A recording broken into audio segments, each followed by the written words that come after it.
Hi, my name is Marie Pampanin, and I am your host of Yoga Therapy, the Alchemy of Healing. If you enjoy the subject matter or know somebody that might, please pass on our links as well as hitting the like and or subscribe button. Maybe even show us a little bit of extra love and do both.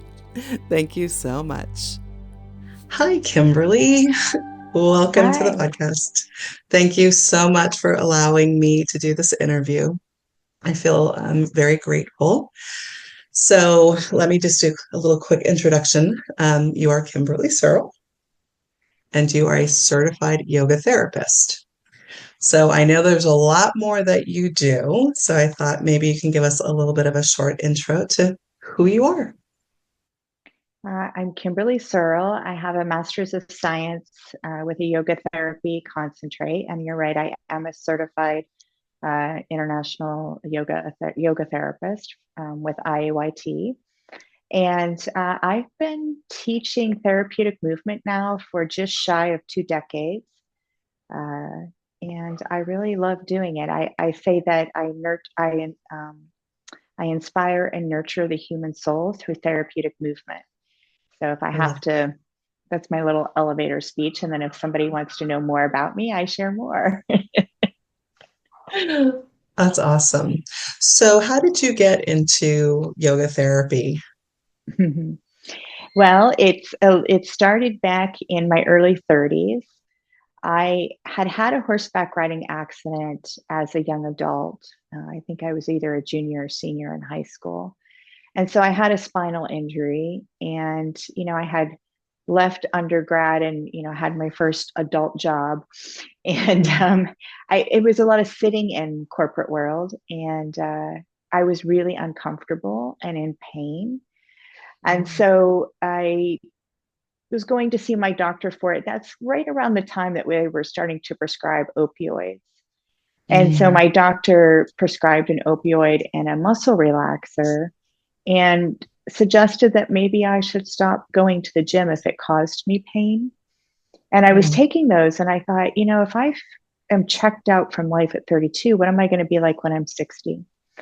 mm. And so my husband and I chatted about it, and he gifted me a gift certificate that year for Christmas to go to some yoga classes. And so I went, and I thought, these people are really odd and strange. But my mom taught me to never, always use a gift. Don't, be gracious for it. So I thought, well, I'm going to use my, 10 or 12 sessions, however many I had. And so I noticed that slowly as I kept going, I wasn't in pain. I was able to explore movement without being in pain. And so at the end of it, my husband said, well, if you think this is really going to help you, maybe we should get you certified in it. It'll probably save us money in the long run. Well, I don't know if it actually saved us any money, but it definitely set me into a passion of first learning, my 200, 500 yoga. Then I went into classical Pilates. I did some fitness coaching for a while. And then, the Masters of Science at MUIH came up. And that really seemed passionate to me. And I have in my top 5 character strengths the love of learning.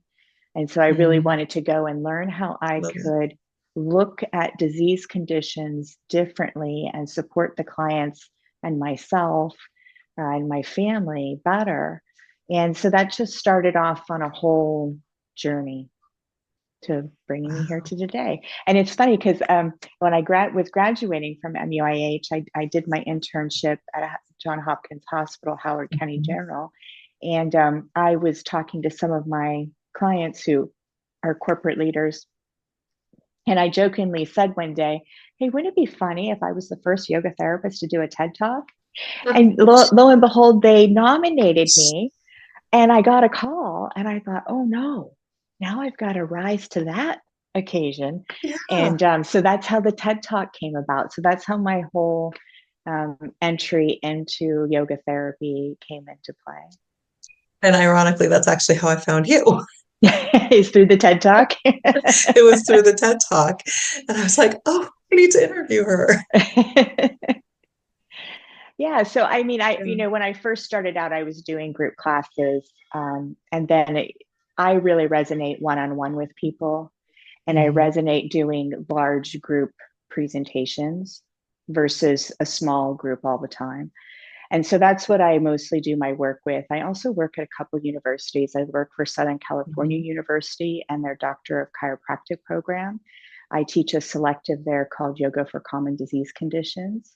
And it's teaching the doctors about self-care, the research around yoga, why they might want to refer a client to one. And also they're getting, that personal self-care time to help reduce their burnout, and teaching them, what yoga therapy even is. And then I teach at MUIH. I was there as a clinic supervisor, and then I had a little health hiccup, and now I'm back there as a clinic mentor and teaching their anatomy and kinesiology class. Oh, wow. That I did not know. Welcome back. Thank you. I'm out of there, but welcome back. It's nice to see an alumni, right? And talk with another alumni. Yeah. And that was actually, it was kind of funny because I, when I was going through and kind of researching you, I'm like, oh, she's an MUIH alumni. Yeah. That's awesome. I understood the power that yoga therapy has as a complementary integrative medicine modality, right? We work medical adjacent to the allopathic world. And I wanted the rigor of a university. And that's why I took their program. And I wanted that supervised feedback. I wanted a clinical setting. I really felt like I needed that discipline. And you also do a lot of research too. I do. So, MUIH gave us a research opportunity, and Marlisa Sullivan and Stephanie Munoz were great in mentoring me. And while I was in graduate school, I did a study design for autism, and then I did a case report with a high functioning youth in autism. And I've done a pelvic floor study design.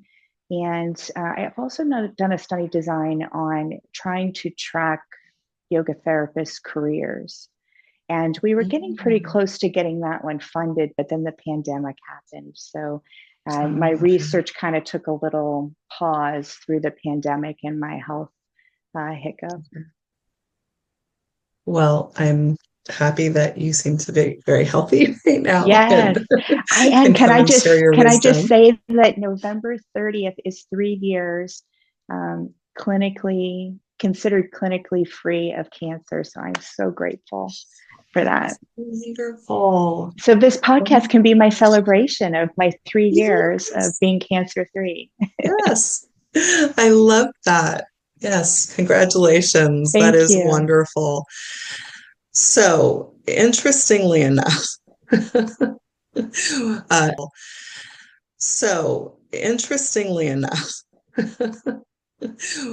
as a yoga therapist, we have also done a lot of training with cancer.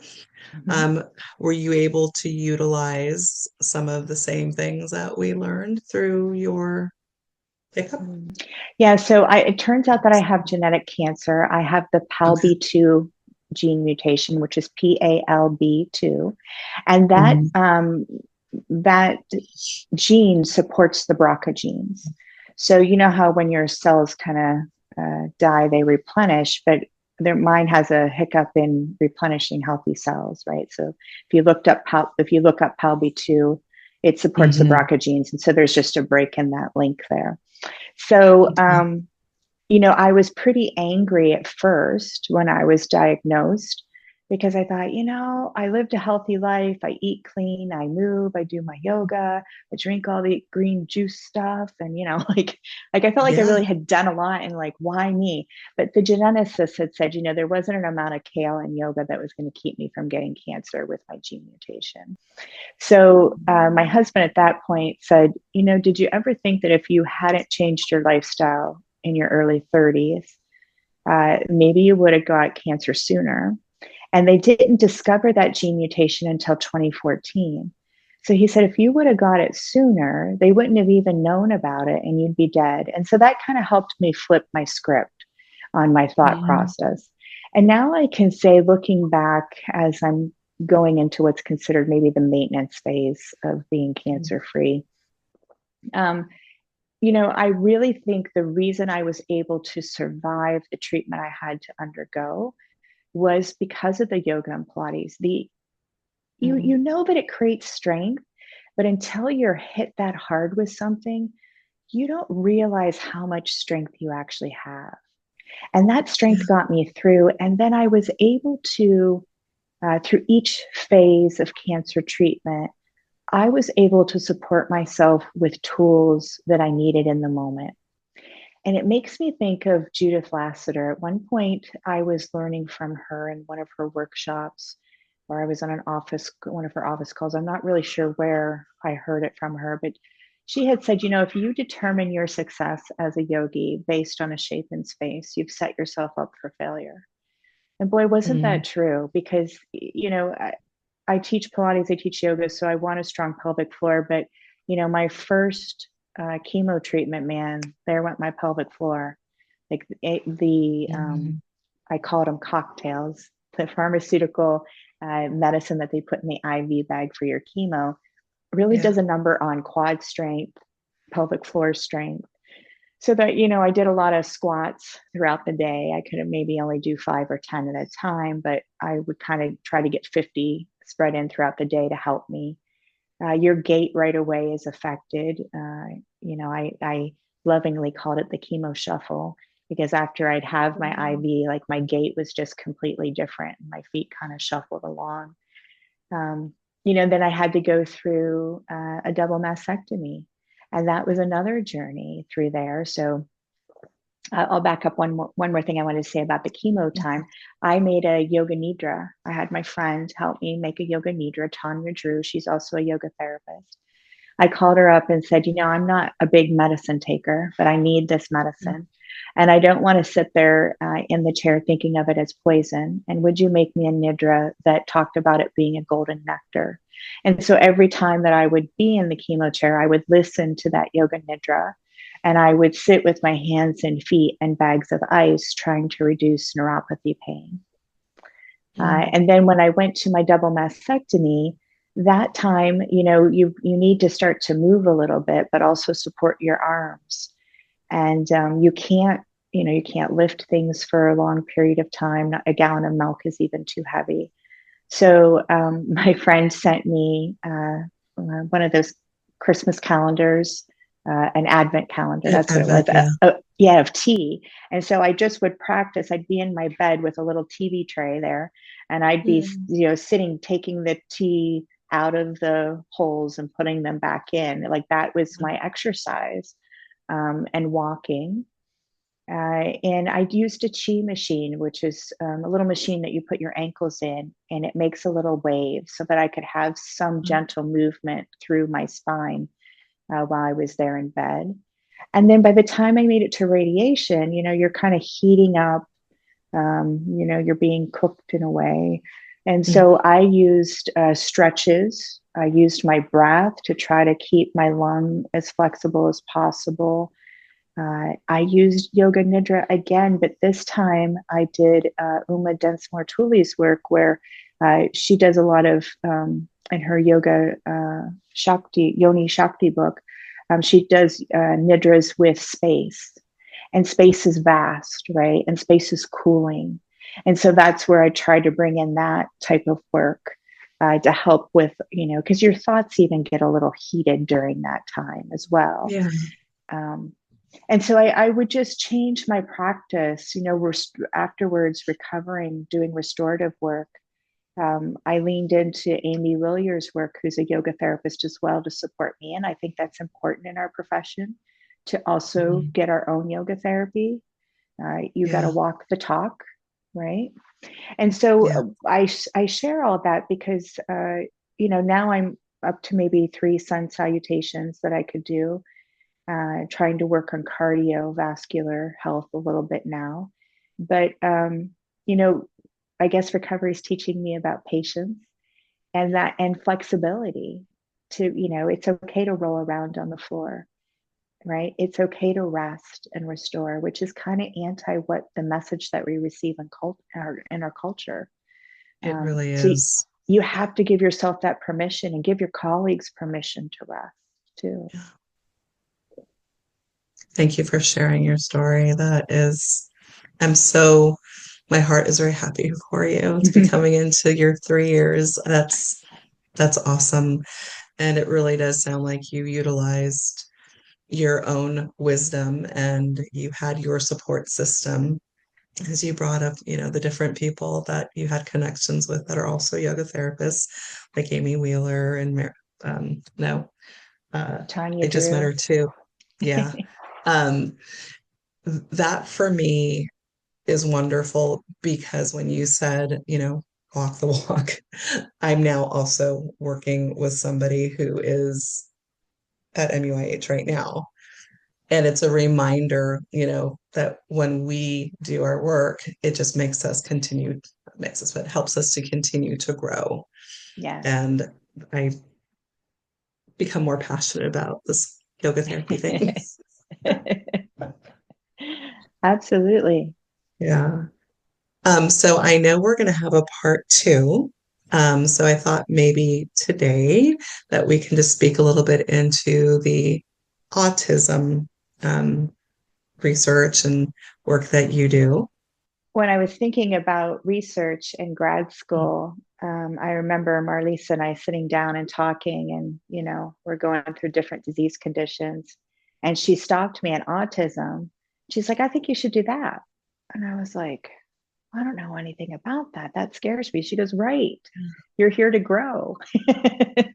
And I was lucky enough to have a client who has since retired, but he was the superintendent at our intermediate school district.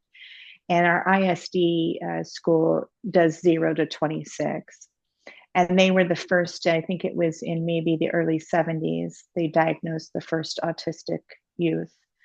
And we have a really great program in our county. People moved to our county for that program that was put there. He has since retired. But I leaned into him and his staff a little bit to educate myself on, what would be in my scope of practice. Mhm. And so we determined that high functioning autism would be a good starting point for me.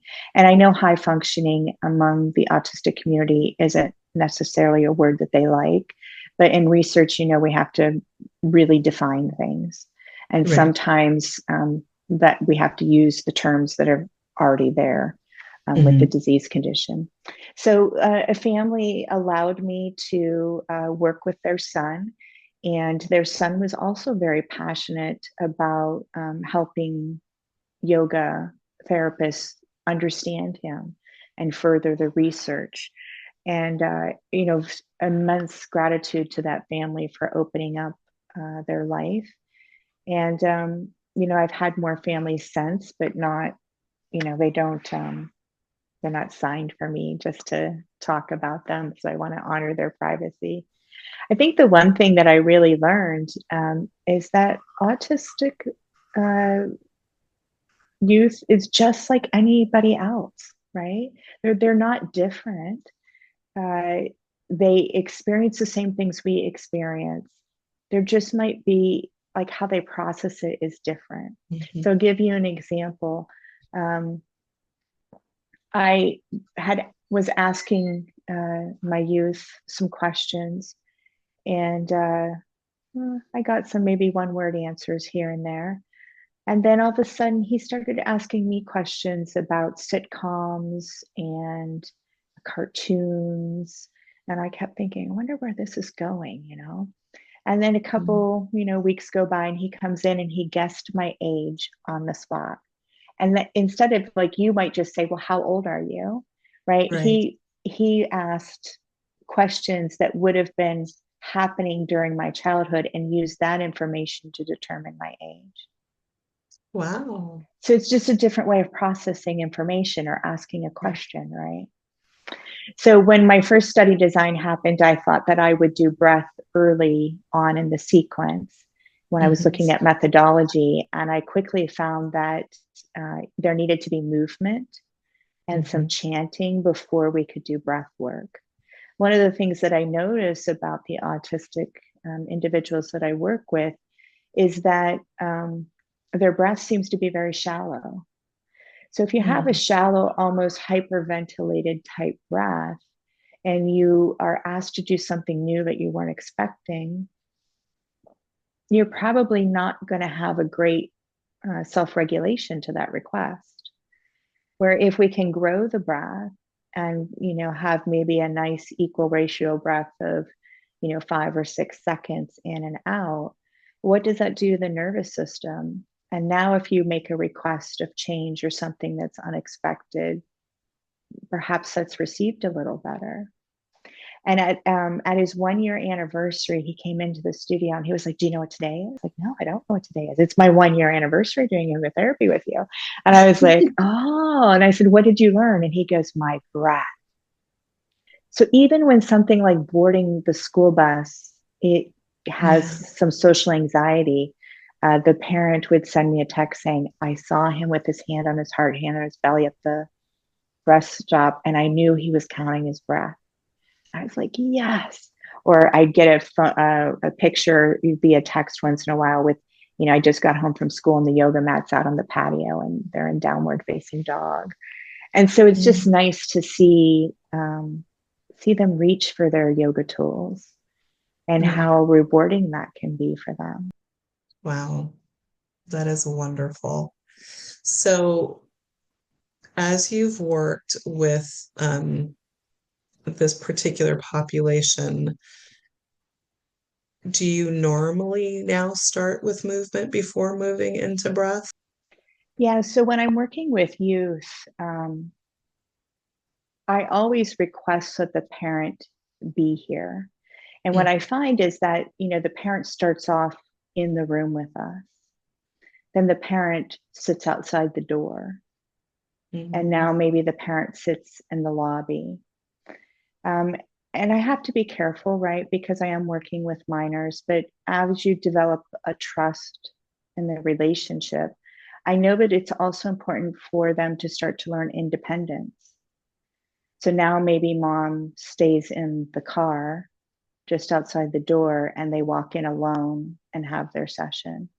And slowly, then maybe now mom pulls away and goes down the street to the coffee shop, right? And comes back to eventually we get to the point where the child was able to walk from school to the studio to receive their yoga therapy. And then the family member would pick them up at the end.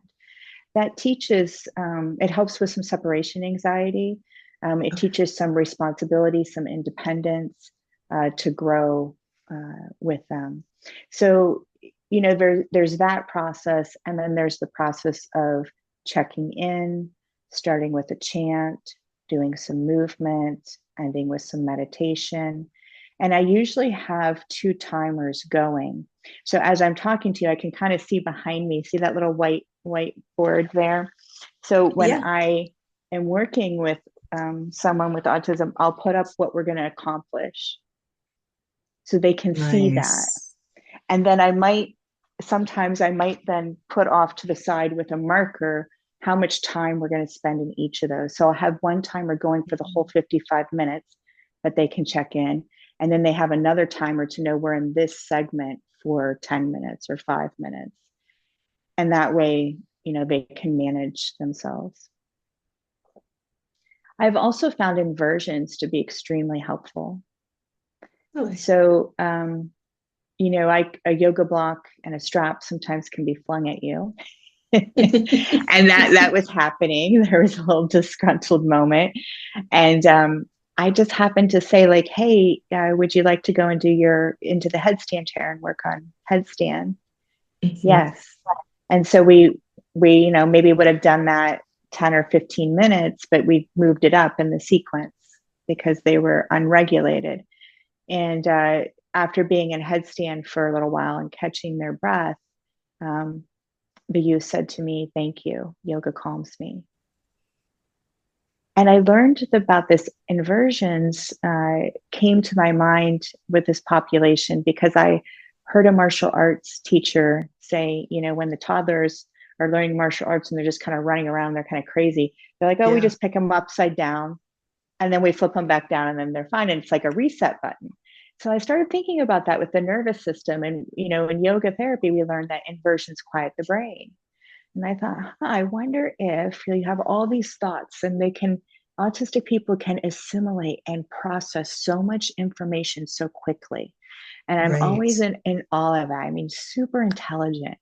So I thought, well, what if I could slow down those thoughts if I do an inversion? Like, would that help? And I have found that it does help. It also, the diaphragm gets to work in a different way in gravity too. So for someone that has really constricted small breath, we're working that diaphragm and those respiratory muscles in a different gravitational load, which I feel is helpful as well. That's amazing. I had not heard that before, so thank you for sharing. It's I'm just sure there's a lot of people. my little teeny corner. These are the Yeah. things that I've discovered. And I would love to know what other yoga therapists are discovering as Yeah. well. As I would. Yeah. And I think as we go through and we, talk about autism and your own experiences with cancer, you know, we have so many people out there who, when they're faced with a diagnosis, right, they become unregulated. They don't know where to go, what to do. And one of the things that I love about yoga therapy is that we offer support in a way that Western medicine doesn't, you know. Yeah. And isn't that a blessing, really? Yeah. Because, when I came back after being diagnosed with my own oncology journey, I had, as a practitioner, I had never given enough space or empathy for that, uh, for all the things that you go through up to being diagnosed. I really didn't get it. And I came back, some of my oncology clients were still with me, and I came back immediately and apologized to them and said, I didn't get that. I'm so sorry. And they said, Yeah. why would you? You hadn't experienced it before. So that's one thing that I am now, I pay attention to, because I think, when you're diagnosed, you know, life life stops. And when you have a big diagnosis like cancer, the trap door of death has been opened. Mm. And I've always been able to talk about death, but I think when the trap doors open, now it has a different texture to it than what Right. it did before. And I grew up on a farm, so I totally could see the life cycles, right? Like that's always been uh, part of my being since I can remember. And I think it's really super important to be led, to allow yourself to be led. And one of the things a common theme that my clients always say to me, no matter what the diagnosis is, coming to see me lets them feel like they have some sense of control over their health, Yeah. right? It gives them a moment of respite. They can maybe say things to me that they're afraid to say to their family. They could maybe role play that conversation with me. That we can do some movement to reduce some tension, some stress, to have a little bit of outlet, to talk about how the body's shifting and how do you meet your body with hope and inspiration versus fear and despair, right? And so it also helps them advocate for themselves. Right. Thank you. Yeah. Yeah. I had to really stop and think, and I myself probably would have gone back and done the exact same thing, and apologize for not necessarily really understanding where some of their angst and grief, Mhm. was coming I, from I until always I like went through it Jack. myself. You went through it yourself. I was going to say, Yeah. it makes me think of Jack Cornfield's work on forgiveness, right? Like, forgive Mhm. me for what I did consciously or unconsciously out of my own fear, anger, and confusion, right? Yeah. I mean, the real truth is that we do harm people, not intentionally, but it happens. And as we become aware of those small harms, if you have the opportunity to go back and say, like, hey, I just had a growth and Yeah. I want to acknowledge my ignorance and I'm sorry. I feel like that can offer healing. I agree. I agree.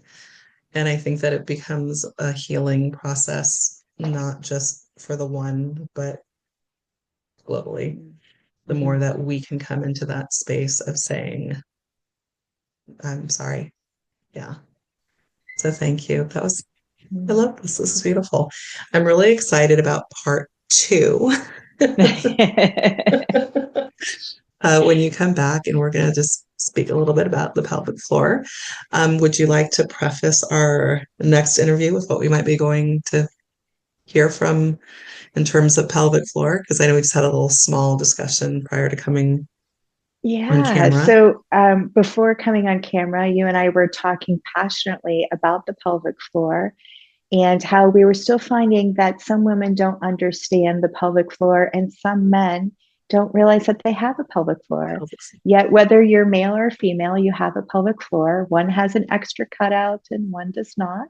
And I think it would be great for us to talk about chronic pelvic pain and what that might be for a male and female. And just overall function too. Maybe I can get my pelvic model out and we can even talk about that a little bit. I would love that. But yoga therapy is lifestyle medicine, and we all need support with that and accountability.